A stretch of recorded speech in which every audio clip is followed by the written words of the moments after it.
What happens when the joke goes too far and the man you thought would never leave hands you legal papers at your own front door? Can laughing at someone on social media really end a marriage? Or is it the careful silence after that does the real damage? This is how I learned that mocking my husband for fun came with a price I never expected. Before we dive deeper into this story, I have one small request. Please subscribe, drop a like, comment, and hit that hype button to boost this channel so more people can discover these incredible stories. The bass thumped through Jasper Linton's apartment walls as I adjusted my dress in the bathroom mirror. The red fabric hugged my curves perfectly, and I knew I looked good, really good. Better than I had in months of sitting at home with Caleb, watching him grade papers in that methodical way of his, barely looking up when I entered the room. "Evadne, you coming out or what?" Jasper's voice carried through the door, playful and warm, so different from Caleb's measured tones. "Just a second," I called back, applying another coat of lipstick. Tonight was about having fun. Real fun, not sitting in silence while my husband organized his lesson plans for the 100th time. When I emerged from the bathroom, the party was in full swing. 20-something people crowded into Jasper's living room, drinks flowing, laughter echoing off the walls. And there was Caleb, standing awkwardly by the bookshelf, nursing the same beer he'd been holding when we arrived an hour ago. "There she is." Jasper appeared beside me, his hand finding the small of my back. The life of the party finally graces us with her presence. I giggled, leaning into his touch. "Oh, please. You're such a flatterer." "Only when it's true." His fingers traced small circles against my dress, and I felt a thrill run through me. When was the last time Caleb had touched me like that? When was the last time he'd looked at me like I was something special instead of just another item on his daily checklist? "Evadne." Caleb's voice cut through the music as he approached us. "Can I talk to you for a minute?" "We're in the middle of a conversation, buddy," Jasper said, not moving his hand. "Maybe wait your turn." I saw something flash in Caleb's eyes, but his voice remained steady. "I just wanted to ask my wife if she needed another drink." "She's got everything she needs right here," Jasper replied, pulling me closer. "Don't you, beautiful?" The attention felt intoxicating. When had anyone last called me beautiful? Caleb used to, back when we were dating, but now our conversations revolved around grocery lists and utility bills. "Actually," I said, looking directly at Caleb, "I think I'm perfectly fine where I am." A small group of our friends had gathered around us now, sensing drama. Sarah Chen held up her phone, probably recording for her Instagram story. Marcus Webb grinned like he was watching a movie. "Come on, Caleb," I continued, emboldened by the audience. "Lighten up. We're at a party. Try to have some fun for once in your life." "Yeah, man," Jasper added, his arm now fully around my waist. "When's the last time you just let loose? Had a good time?" Caleb's jaw tightened almost imperceptibly. "I'm having a fine time." "Are you?" I laughed, and several of our friends joined in. "Because you look like you're at a funeral. Same expression you have when you're grading those freshman essays." "Ouch," Sarah said, still filming. "Brutal, but accurate." "Seriously, though," I continued, riding the wave of laughter. "Sometimes I think marrying a high school teacher was my biggest mistake. All work, no play." I gestured dramatically. "Makes Caleb a very dull boy." The group erupted in laughter. Jasper squeezed my waist appreciatively. "Damn, Evadne, remind me never to get on your bad side." But when I looked at Caleb, he wasn't laughing. His face had gone completely blank, that mask he wore when he was trying not to react to something. I'd seen it before when his students were particularly difficult, or when his father criticized his career choice. "Caleb, come on," I said, suddenly feeling like maybe I'd gone too far. "You know I'm just kidding around." "Of course," he said quietly. "Just kidding around." But he turned and walked toward the kitchen, leaving me standing there with Jasper's arm around me, and our friend still chuckling. "Don't worry about him," Jasper whispered in my ear.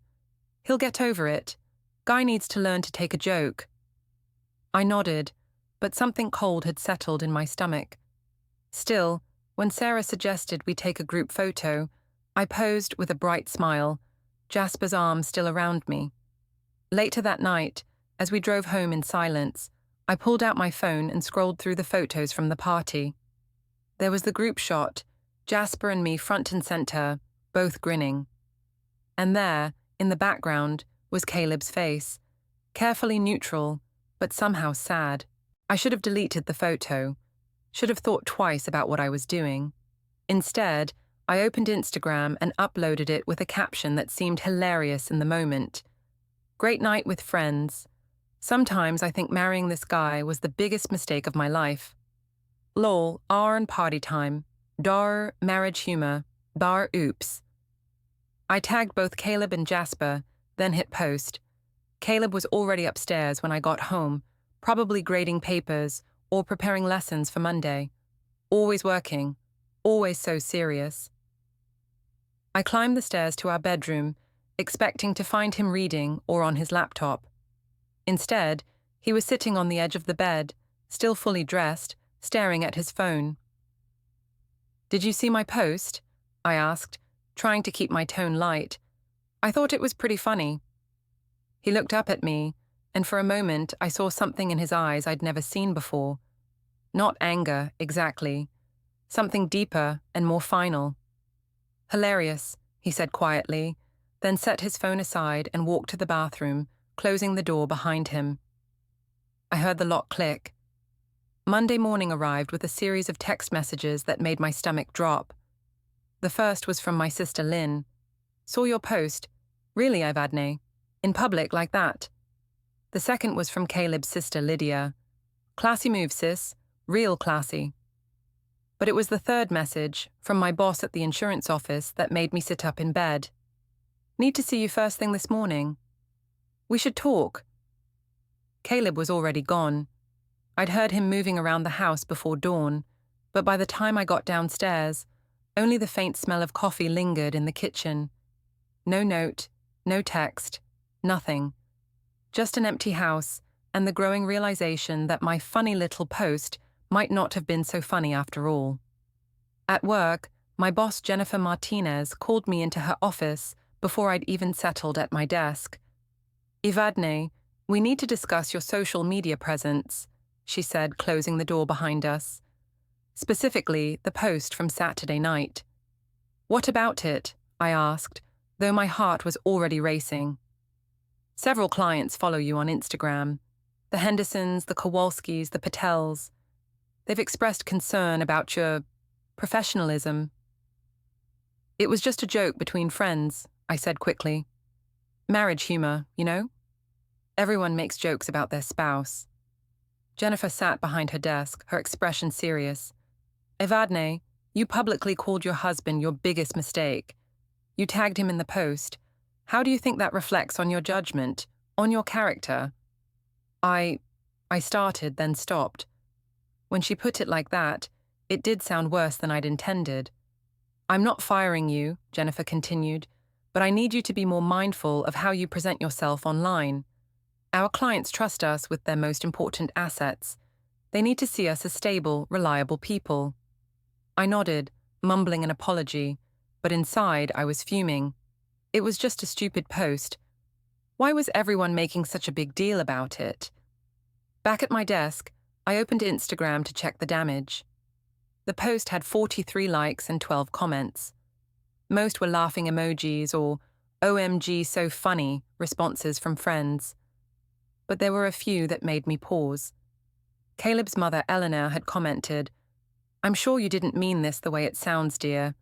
His father Richard had simply written, "Disappointing." And Lydia, never one to mince words, had posted, "Some things should stay private, just saying." But it was the lack of response from Caleb himself that bothered me most.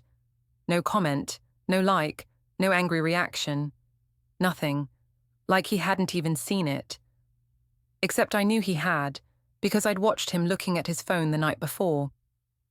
The day dragged on, and I found myself checking my phone constantly, waiting for Caleb to text me, to say something, to react in any way. But there was nothing. When I got home that evening, he was in his study with the door closed. I could hear the printer running, which was unusual. Caleb rarely printed anything at home except the occasional lesson plan. "Caleb," I knocked on the door. "Can we talk?"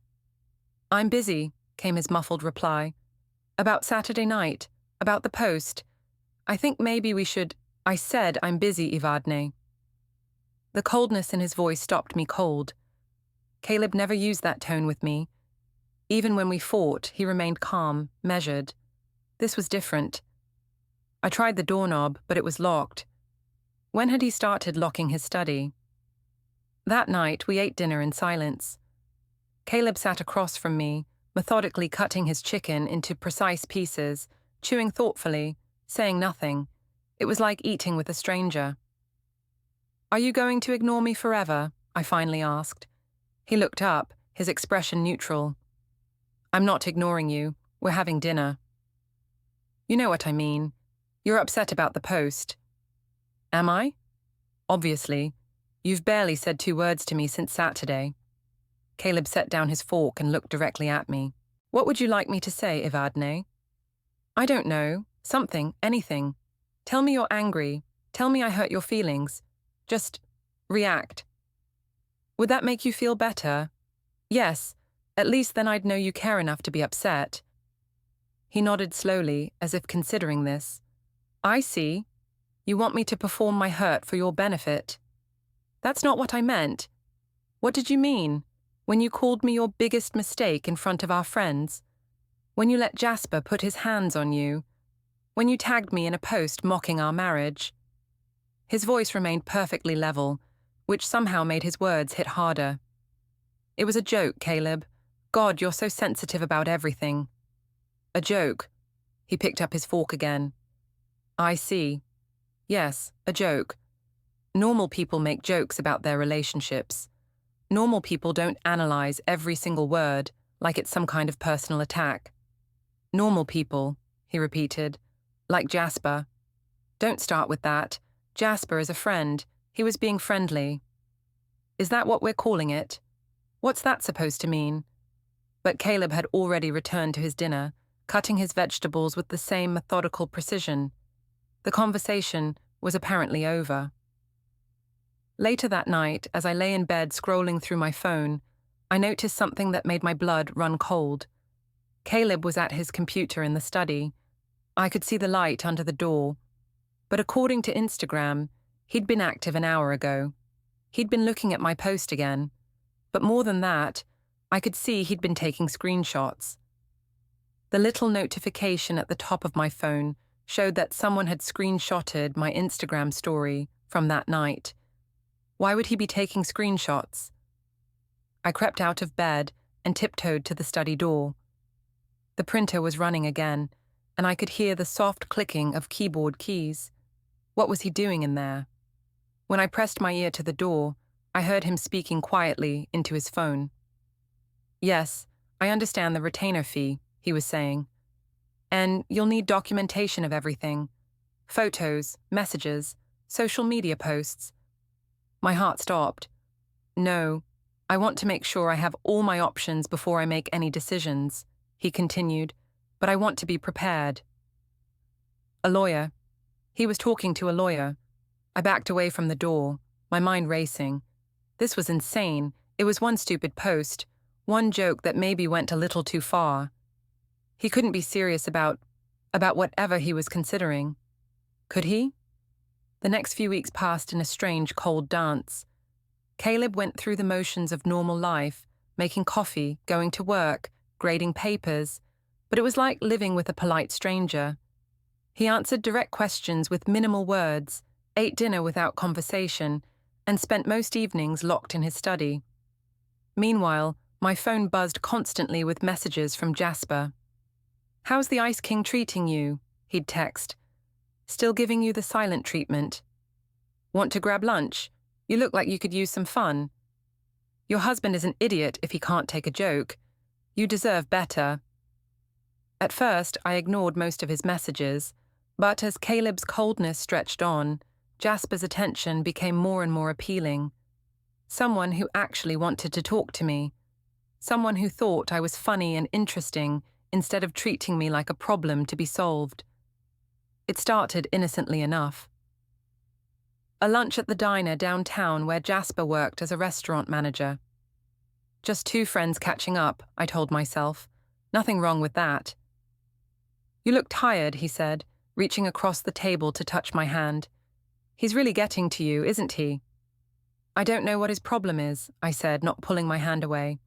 It was one post, one joke, but he's acting like I committed some kind of crime. Because he's controlling, Jasper said simply. Classic emotional abuse tactic. Silent treatment, making you feel guilty for having fun, isolating you from friends. It's not abuse, I said automatically, but something about the way he said it made sense. Is it? Think about it. When's the last time you went out with friends without him making you feel guilty? When's the last time you did something just for you? I thought about it. Caleb never explicitly told me not to go out, but he had a way of making me feel selfish when I did. Always mentioning how much work he had to do, how tired he was, how much he'd been looking forward to a quiet evening at home. He makes everything about him, I realized aloud. Even when I'm trying to have fun, it becomes about his feelings. Exactly. Jasper's thumb traced across my knuckles. You're young, beautiful, full of life. You shouldn't have to dim your light because your husband can't handle your shine. The words sent a warm flutter through my chest. When was the last time Caleb had called me beautiful? When was the last time he'd looked at me like Jasper was looking at me right now? I should probably get back to work, I said, but I didn't move to leave. Should you? Jasper's hand was still on mine. Or should you do what you want for once instead of what you think you should do? We stayed for another hour, talking and laughing. Jasper told me about his plans to open his own restaurant, his dreams of traveling, all the adventures he wanted to have. It was so different from Caleb's careful, measured approach to life, so spontaneous and exciting. When he walked me to my car, he leaned in close. I'm glad you came today. It's nice to see you smile again. Thanks for listening, I said. I needed this. Anytime, seriously. Day or night, if you need someone to talk to, I'm here. He hugged me goodbye, holding me just a little longer than necessary. I drove back to work with a lightness in my chest I hadn't felt in months. That night, Caleb emerged from his study long enough to eat a silent dinner before disappearing again. I sat alone in the living room, watching TV and texting with Jasper. How was the rest of your day? He asked. Quiet. Too quiet. You could come over. I'm making dinner. Nothing fancy, just pasta and wine. I stared at the message for a long time. It was innocent enough. Just dinner between friends. But something about it felt like crossing a line. I probably shouldn't, I typed back. Why? Because your husband might not approve. Since when do you need permission to have friends? He was right. I was a grown woman. I could have dinner with whoever I wanted. Give me an hour, I texted back. I told Caleb I was going to Lynn's house to help her with some project. He barely looked up from his papers when I left. Jasper's apartment was warm and inviting, candles lit on the small dining table, soft music playing. Nothing like the cold silence of my own home. This is nice, I said, accepting a glass of wine. Really nice. You deserve nice things, Jasper said, clinking his glass against mine. You deserve to be appreciated. The wine was good, the pasta was delicious, and Jasper was charming and attentive. He asked about my dreams, my goals, things Caleb hadn't asked about in years. By the time we finished the second bottle of wine, I was feeling relaxed and happy in a way I'd almost forgotten was possible. I should probably head home, I said, though I made no move to leave. Should you? Jasper moved closer on the couch. Or should you stay and let someone take care of you for once? His hand found my face, thumb brushing across my cheek. I should have pulled away, should have left right then. Instead, I leaned into his touch. Ivadni, he whispered, and then his lips were on mine. The kiss was soft at first, tentative, then deeper, more urgent. His hands tangled in my hair, and I found myself kissing him back with a desperation that surprised me. When we finally broke apart, I was breathing hard. "I should go," I said, but my voice lacked conviction. "Stay," he murmured against my ear.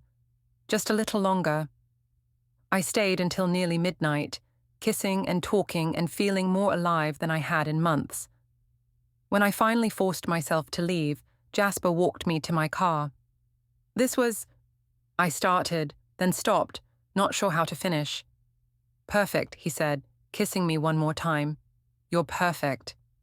I drove home in a daze, my lips still tingling, my heart racing with excitement and guilt in equal measure. Caleb was already in bed when I crept upstairs, apparently asleep. I slipped into the bathroom to brush my teeth and wash my face, staring at my reflection in the mirror. My lips were slightly swollen, my hair messed. Did I look different? Could he tell? But when I slid into bed beside him, Caleb didn't stir. Didn't ask where I'd been or why I was so late. Just lay there in the darkness, breathing steadily. It wasn't until the next morning that I realized he'd been awake the whole time. I found him in the kitchen, making coffee with his usual methodical precision. "Good morning," I said, trying to sound normal. "Morning." He didn't look at me. "How did you sleep?" "Fine. You were out late." "Yeah, Lynn needed help with organizing her closet. You know how she is." Caleb nodded, still not looking at me. "Lynn called here around 10:30, said she'd been trying to reach you." My blood turned to ice. "Oh, my phone was— I must not have heard it." "Must not have." He poured his coffee and headed for the door. "Caleb, wait." "I'm going to be late," he said without turning around. "Have a good day, Evadne." The front door closed behind him with a soft click that somehow sounded like the most final thing I'd ever heard. Sunday dinner at Eleanor and Richard Hartley's house had been a monthly tradition since Caleb and I got married. Usually, I looked forward to these gatherings. Eleanor was a wonderful cook, and the family dinners felt warm and welcoming. But as we pulled into their driveway that afternoon, my stomach was twisted in knots. Caleb had barely spoken to me all week. Not since the night I'd supposedly been at Lynn's house. He went through the motions of normal life, but there was a wall between us that seemed to grow higher each day. "Remember," I said as we sat in the car, "this is family time. Can we just try to be normal?" Caleb turned to look at me, and something in his expression made me shiver. "Normal," he repeated. "Of course." Eleanor greeted us at the door with her usual warm hugs, but I caught her glancing between Caleb and me with worried eyes. Richard shook Caleb's hand and nodded at me politely, but his smile seemed forced. Lydia was already there with her boyfriend Mike, and Lynn had driven over from her apartment across town. The dining room table was set with Eleanor's good china, and the smell of pot roast filled the house. "So," Eleanor said as we settled around the table, "how has everyone been? Evadne, you look lovely. That's a new dress, isn't it?" "Thanks," I said, smoothing the fabric self-consciously. It was new. I'd bought it with Jasper in mind, though I couldn't exactly say that. Just felt like treating myself. "Treating yourself seems to be a theme lately," Lydia said quietly, cutting her meat with unnecessary force. "What's that supposed to mean?" I asked. "Nothing. Just an observation." "Lydia," Eleanor warned, but her youngest daughter had never been one to back down from a fight.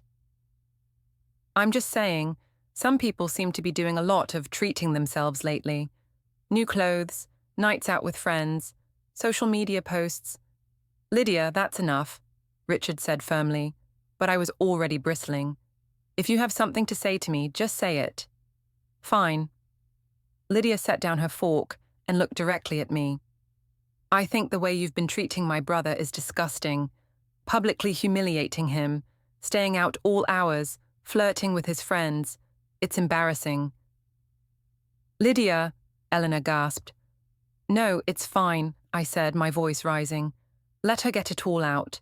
Apparently everyone has opinions about my marriage except the people actually in it. The people in it? Lydia laughed bitterly. You mean the person in it? Because Caleb sure as hell isn't being treated like an equal partner. You don't know anything about our relationship. I know you called him your biggest mistake on Instagram. I know you tagged him in it so all his co-workers and students' parents could see it. I know you've been running around town with Jasper Linton like you're single. The table went dead silent. I could feel everyone's eyes on me, could see the disappointment in Eleanor's face, the anger in Richard's. That post was a joke, I said weakly. Was it? Lydia turned to Caleb, who had been sitting in complete silence throughout the exchange. What do you think, Caleb? Was it funny? Caleb carefully set down his fork and looked at his sister. I think, he said quietly, that some things are better discussed in private. Right, because heaven forbid anyone call out bad behavior when they see it. Lydia, please, Eleanor tried again. No, Mom, I'm tired of pretending everything is fine when it's obviously not. Look at him. She gestured toward Caleb. When's the last time any of us saw him smile? When's the last time he looked happy? I turned to look at my husband, really look at him, and felt a chill run through me. She was right. He looked exhausted, older somehow. There were dark circles under his eyes, and his shoulders carried a tension I hadn't noticed before. Caleb works hard, I said defensively. He's always been serious. He's always been kind, Lydia interrupted, and loyal, and he deserved better than to be made a fool of in public by his own wife. That's it. I stood up abruptly, my chair scraping against the floor. I don't have to sit here and listen to this. Evadne, please, Eleanor said, reaching for my hand. Let's all just calm down. Calm down? Your daughter just accused me of cheating on my husband in front of the entire family. Did I? Lydia raised an eyebrow. I don't think I used that word. Interesting that your mind went there, though. I felt my face burn with embarrassment and anger.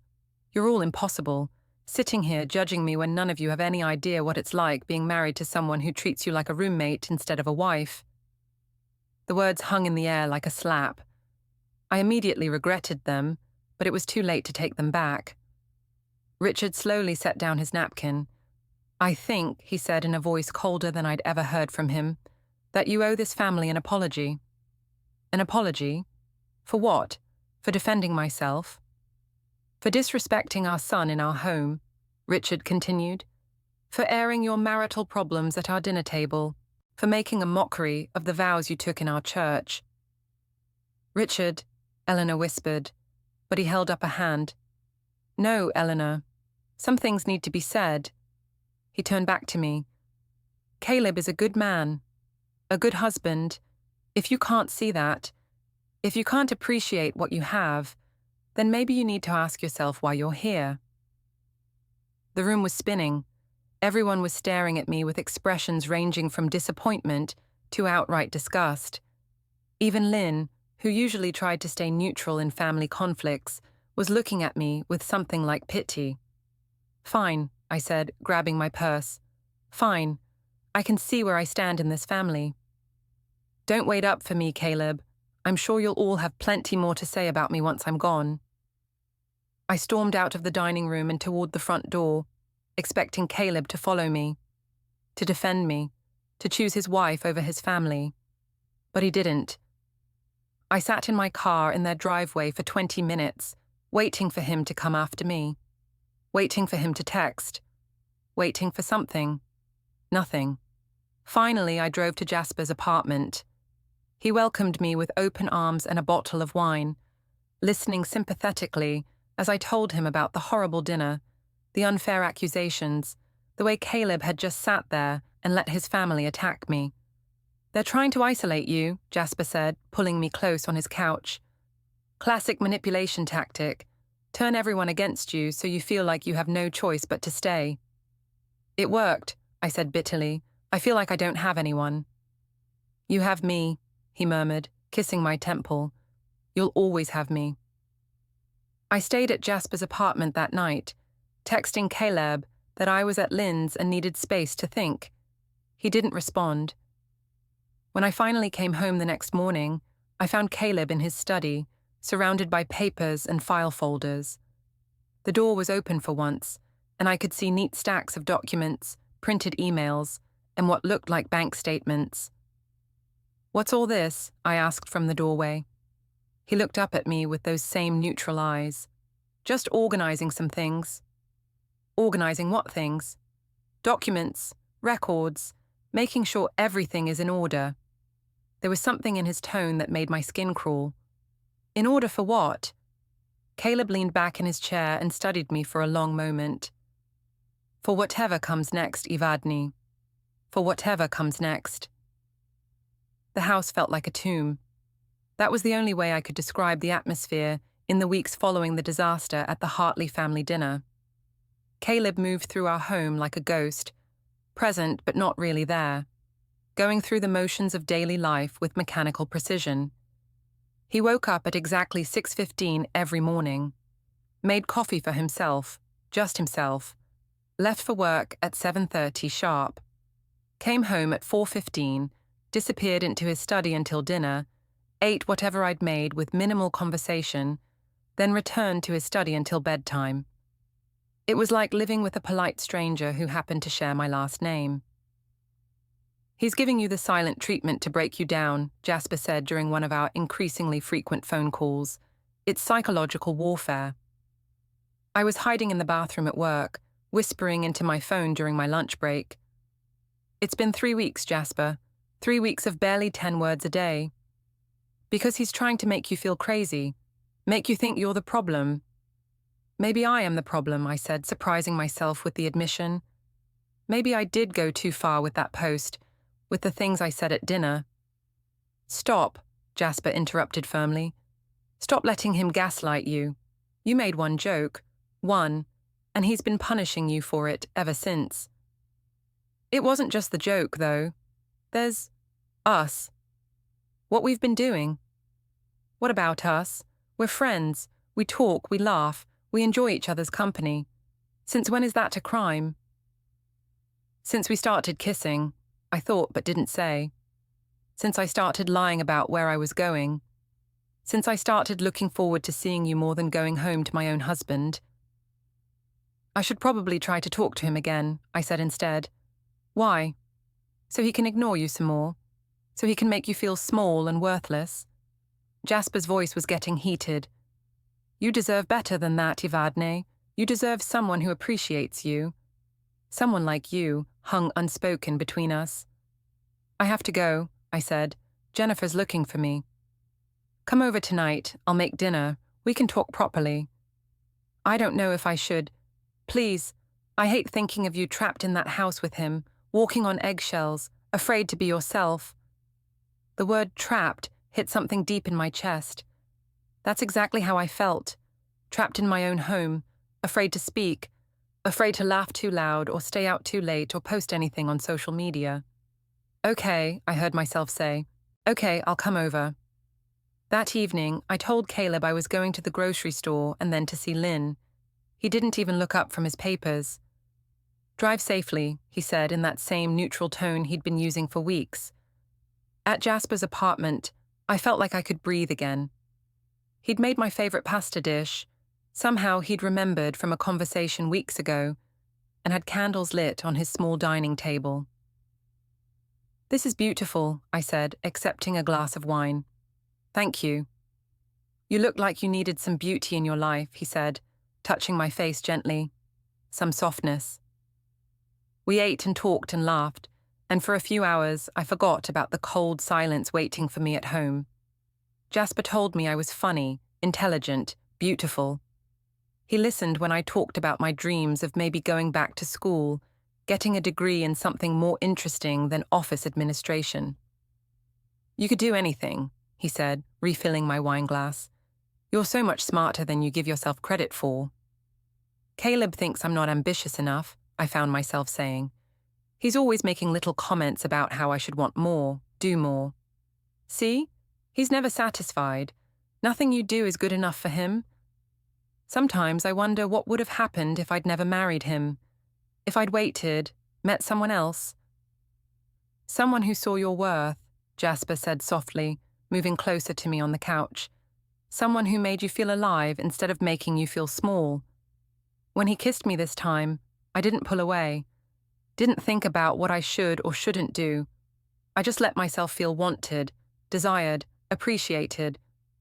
We didn't sleep together. I wasn't ready for that line to be crossed. But we spent hours kissing and talking and holding each other.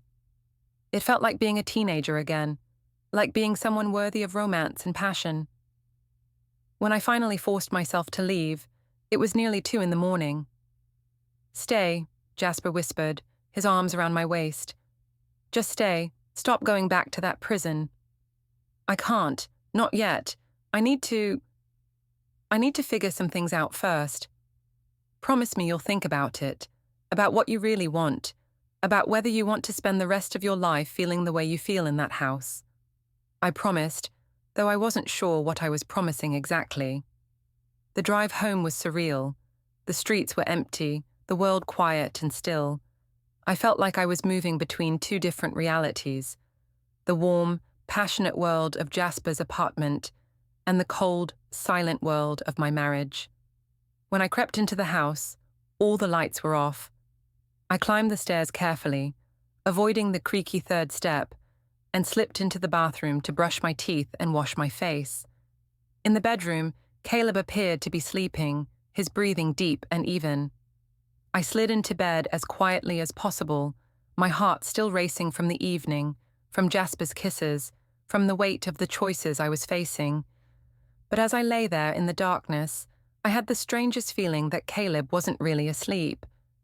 That he was lying there, aware of my presence, aware of how late I'd come home, aware that something fundamental had shifted. The next morning, he was gone before I woke up. No coffee made, no note, nothing, just an empty house, and the lingering sense that I was living on borrowed time. When I got to work, there was an email waiting from Jennifer. "Please see me when you get in. We need to discuss some concerns that have been brought to my attention." My stomach dropped. What concerns? What had happened now? But Jennifer's office was empty when I arrived, and her assistant said she was in meetings all morning. I spent the day in a state of anxious dread, jumping every time my phone buzzed, wondering what fresh disaster was waiting for me. It wasn't until I was driving home that evening that I realized what might be happening. Caleb was a teacher. He knew people in the community. If he wanted to make trouble for me at work, he could. But would he really do that? Would my quiet, methodical husband really try to sabotage my job? The thought should have made me angry. Instead, it made me scared. When I got home, Caleb was in his study as usual, but the door was closed and locked again. I could hear him on the phone, speaking in low, measured tones. "Yes, I have all the documentation," he was saying. "Bank statements, phone records, social media posts, witness statements." My blood turned to ice. "No, I want to make sure everything is properly prepared before we proceed. I only get one chance to do this right." I pressed my ear closer to the door, my heart hammering. "The consultation is scheduled for Friday at 9. I'll bring everything we discussed." Friday. That was 3 days away. I backed away from the door on shaking legs and went upstairs to our bedroom. My hands were trembling as I pulled out my phone and called Jasper. "He's planning something," I whispered when he answered. "I think he's going to divorce me." "Good," Jasper said immediately. "It's about time. You'll be free." "Free?" "Jasper, I could lose everything. The house, my job, my reputation." "You'll have me," he said firmly. "We'll figure it out together. This is good news, Evadne. This is the push you needed to start your real life." But as I hung up the phone and stared at my reflection in the bedroom mirror, I wasn't sure I was ready for my real life to begin. Not like this, not with everything falling apart around me. Friday morning dawned grey and drizzling, matching my mood perfectly. I'd barely slept all week, jumping at every sound, analysing every word Caleb spoke, trying to figure out what he was planning. He'd been even more methodical than usual, if that was possible. Every morning he organised papers in his study before work. Every evening He made quiet phone calls behind the locked door. He treated me with the same polite distance he might show a stranger on the street. "Maybe you're overthinking this," Jasper had said when I called him Thursday night, crying and panicked. Maybe he was talking to his dad about something, or organizing paperwork for taxes. But I knew better. I'd seen the way Caleb looked at me now. Or rather, the way he didn't look at me, like I was already gone, like I was already part of his past. That Friday morning, he followed his usual routine exactly. Coffee at 6:30, shower at 6:45, dressed and ready to leave by 7:15. But instead of his usual teaching clothes, he wore his best suit, the navy one he'd worn to his sister's wedding last year. "You look nice," I said, trying to keep my voice casual. "Special occasion?" "Something like that," he replied, not meeting my eyes. "What kind of something?" For the first time in weeks, he looked directly at me. The kind that's been a long time coming. And then he was gone, leaving me standing in the kitchen with my coffee growing cold and a sick feeling spreading through my stomach. I called in sick to work. I couldn't concentrate, couldn't sit still, couldn't stop imagining worst-case scenarios. Instead, I paced around the house, looking for clues about what Caleb was planning. His study was locked, as always. But when I went upstairs to our bedroom, I noticed something that made my heart stop. His side of the closet was missing several items. Not everything, just the essentials. His favorite shirts, his good shoes, his toiletries from the bathroom. Like he was preparing for a trip. Or preparing to leave. I was so focused on cataloguing what was missing that I didn't hear the front door open. Didn't hear footsteps in the hallway. Didn't realize I wasn't alone until I heard my name being called from downstairs. "Evadne, are you home?" Caleb's voice, but different somehow. Formal. Like he was speaking to a business associate. "Coming," I called back, my voice cracking. I found him in the living room, still wearing the navy suit, holding a manila envelope. His expression was calm, almost peaceful. It was the most relaxed I'd seen him look in months. "We need to talk," he said. "Okay." I sat down on the edge of the couch, my hands clasped tightly in my lap. "What about?" He remained standing, the envelope held carefully in both hands. "About our marriage. About what comes next." "Caleb, if this is about the post, about that stupid joke, I can delete it. I can apologize publicly. I can—" "It's not about the post," he said quietly. "Not anymore." "Then what? What is it about?" He was quiet for a long moment, looking at me with something that might have been sadness. "It's about respect, Evadne. It's about trust. It's about the fact that we've become people who can't make each other happy anymore." "That's not true. We can work on this. We can go to counseling. We can—" "Where were you Tuesday night?" The question hit me like a physical blow. Tuesday night. When you said you were at Lynn's house. Where were you really? I tried to repeat the lie, but Caleb's face told me it was useless. He already knew where I'd been, Jasper Linton's apartment, again and again. He said it calmly. He followed me, used tracking software, and hired a PI. Then he put a manila envelope on the table, divorce papers, filed that morning. Along with a neatly documented record of my lies, the public humiliation, and the affair, emotional or not, it didn't matter to him. I broke down and begged for therapy, promised to cut Jasper off, promised anything. Caleb didn't raise his voice. He just said what he wanted was for it to be over, that I didn't love him. I loved the security, the stability, the life he built while I acted single. Then he listed the fallout like bullet points, witnesses at family dinner, co-workers noticing my behavior, neighbors seeing me at Jasper's place, even my boss being told the truth. It wasn't just a divorce. It was my whole life collapsing in an organized, undeniable way. I told him he couldn't ruin everything. He answered, steady as ever, that he wasn't ruining anything. He was documenting what I'd already destroyed. At the door, I begged him not to leave like this. He paused, didn't turn around, and said the final line that split me in half. You ended it months ago. I'm just making it official. When he was gone, I stared at the envelope, finally understanding what I'd traded. A good man who loved me for attention that wasn't love at all. And by the time my phone buzzed with someone asking if I was okay, the town already knew. The joke had never been on him. It had been on me.